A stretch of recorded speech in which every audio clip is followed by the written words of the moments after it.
Additionally, I'm going to try to make audio files of all the classes. So in case you need to re-listen to stuff because I move really fast, you can go on and listen to it again. And hopefully I one day want to get this on like your iPods and MP3 players and Droids and stuff like that so you can listen to it like coming to school or at lunch and stuff. But I'm trying, so give me a little bit of a break to get through the technology here.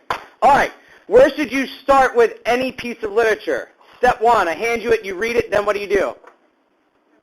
Never mind. No, before you analyze it. You're right, this is part of an analyzation. But before you touch the story itself. Excellent job, and I want to get that down. Whether it's a short story, a poem, a novel, the screen comes on, any piece of literature, you start with the title. Now we know we get three important things here. We get hills, and we'll talk, I'm leaving the like out here. We'll talk about that as a whole later on. Hills, white elephants. Titles are like decoder rings, per se. The author is going to give you a clue in the title as to what to look for. We know that the hills are important, and we know that the white elephants are important. Now, if you are an astute reader, a great student, an inquisitive mind, you see title, hills like white elephants, what should your next piece of action be? Yes?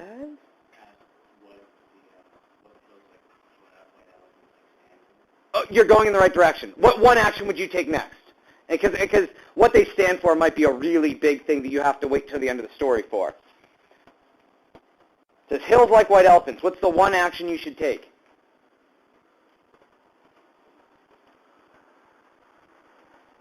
Kylie?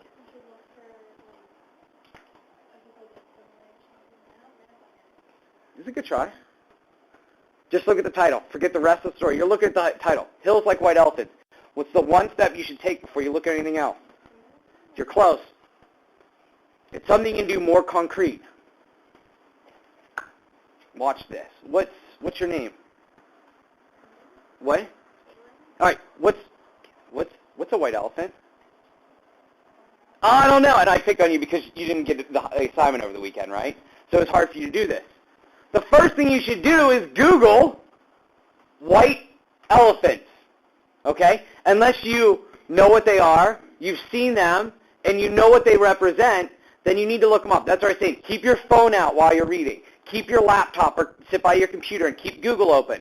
So literally you get the title and you just click white elephant, search. Look what I brought up. This is on the website. Likely also you can go to its main source and read it for yourself.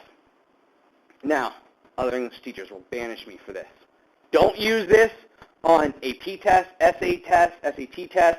Don't use it on in-class essays. Don't use it on the Keystone.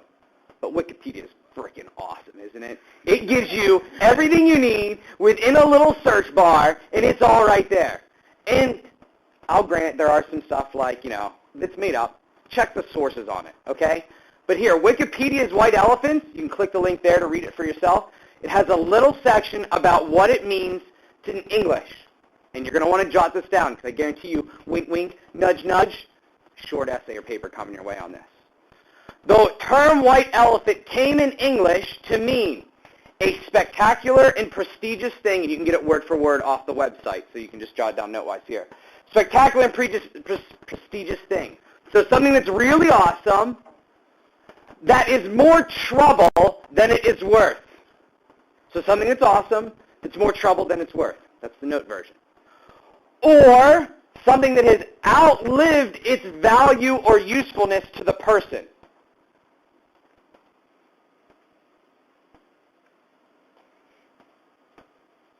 Everybody got this too? Third one is equally as important. While the item may be useful to others, its current owner would be happy to be rid of it. Yes, sir. Yes. We're going to read that and analyze it this year. Probably. But it'll be a little bit more in-depth this time around. All right, everyone got those three things down? If not, go back, read it online. You can look it up on the website, look it up on Wikipedia, whatever you want to do, okay? Everybody got that? Yes, yes? All right. So, before we continue on with step 2, let's all get on the same page. Who had the epiphany? while reading the story? Aha! Yes! What is the conversation about? Write it down, and write down exactly like I said it, because I'm going to explain the difference. The conversation is about abortion. I'm going to give you the second half of that sentence, so don't put a period yet.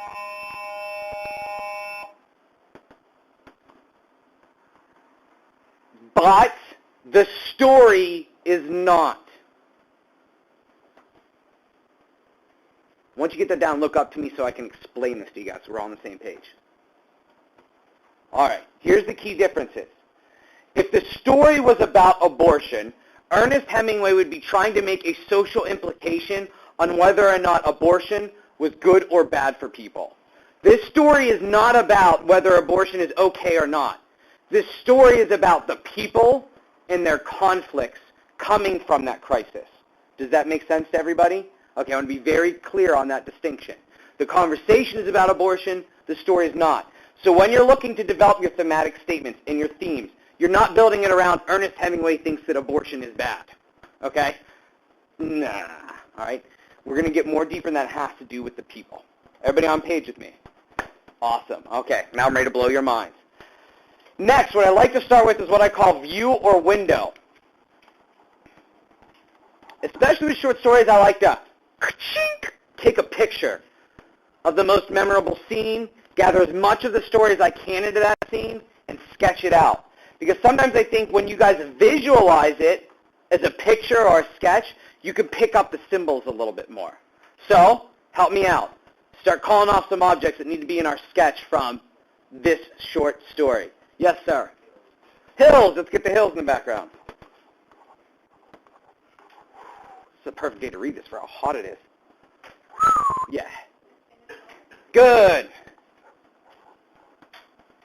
I don't know what the word for bar is in Spanish, so I'm just going to write bar in English. Sorry. I don't travel that much. All right, we have a window. What's inside of the bar? This is crucial. Yes, sir. No, no. I'm going to put the curtain over here. It's like the doorway. You're right. What's inside of the bar? Okay, we're going to put her near the curtain. You're right. She's mainly in the bar. That's the waitress. Again, sorry, I don't draw well. Think about it. We don't know this until the end of the story. Okay, good. There's a bunch of people in the bar. Good. All right, what else do we need to add? Looks like a little jail there. The waitress is in jail. Okay, good. We have the table. What else do we have? Yeah? The train tracks. Now, this is very important. How do I draw the train tracks? Yes? Separating the hills of the bar. Close. There is one there. You're right? And this is very important and symbolic. Where are our main characters? Yes. Excellent job. So, chair. Ooh, look at my hair. Chair. I got spiky hair. And we'll give him something to drink. That's a big part of the story. A little bottle of champagne. Everything else they're drinking on the table. All right, am I forgetting anything? Yes. Ah, there we go. Thank you. And again, sometimes with symbols, look at the easy cliche things, right? When people have bags, what do they have? They have baggage. Come into play? I think so. And we'll talk about what all that means at the end. All right, train tracks. We know about one of the specific trains. What do we know? Yes. At the end of the story. Hold on to that thought. I'll come back in about 20 minutes. Remember the 5 minutes and 20 minutes. Yes. Okay, good. We have one coming from Barcelona, and it's going to, yes, Madrid. Now, this is key, okay? What do we know about the other track? Everyone just went blank. Do we know where the train's coming from? Do we know where it's going? Do we know which direction it's moving in? Historically, if you've ever been in a subway where train tracks are on each side of the center platform, in which direction is the other track going? Yeah? The opposite direction. Very important symbolic reference here. All right, we've got all this stuff. Remember, there's little stickers here, like, ooh, we went to France, ooh, we went to Italy, ooh, we went to Spain, we went to Russia. Okay, all right, good. Picture's done. Everybody got this, right? Ready to have your minds blown. All right, here we go. We're going to literally go sentence by sentence. We will not make it out of the first paragraph today. I'm going to show you how detailed and how much of a genius, masterful, inspirational writer Hemingway is, and how we can use simple language to mean a lot. First sentence. The hills across the valley of the Ebro were long and white. What do you want to talk about? Setting. All right, so what about the setting here? We know it's imagery. How about diction? Is there diction in play here? What elements of diction can we talk about? And remember what types of words I told you to look out for with diction. What types of words? Well, they're like really simple words. Okay, they are simple words. And we'll talk about, you can write that at the top, simple language. We'll explain why that's simple language as we get to the end and connect it to the theme. Does anyone remember what types of words I told you to look out for with diction specifically? Close. What are those types of words that apply to the senses? Blue, big. What types of words? You're right, imagery, but what's the grammatical term? Keep thinking. Adjectives, very good. All right, so write adjectives down with diction. What are the two adjectives in play here? Good. Okay, good. So let's write that down. First, long, white. Long is easy to dig deep with, right? Long just means it's a long time, long period, long duration. It's an extended period. How about white? When we see that Hemingway chose white to describe the hills, white to describe the elephants, we should look at white and think about what it symbolizes. What does white symbolize? Kylie? Not necessarily. Not here. We're looking at more of the symbolic color reference. Not necessarily in this one. You're going in the right direction? What did you say? Okay, good. Purity and innocence. All right. Now stick with me. Sometimes the best analysis, the highest level of analysis, looks at the easiest things that we skip over. What's a hill? Somebody tell me, I don't know what a hill is. Define a hill for me. You!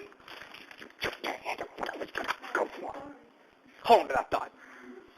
Somebody tell me what a hill is. If I look outside, how can you explain a hill to me? It's like a big round mound of dirt. It's a big round mound of dirt. Thank you. So, write that down about hill.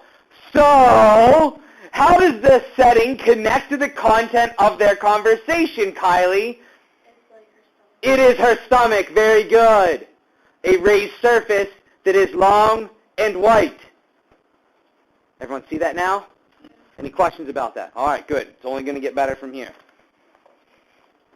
So, right through the first sentence, again, would it be, let's evaluate that first sentence. Would it be as impactful if he came out and said the girl was pregnant?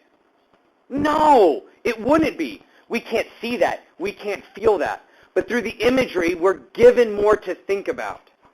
Sentence 2, on this side there was no shade and no trees, and the station was between two lines of rails in the sun. All right, we talked about the two lines of rails.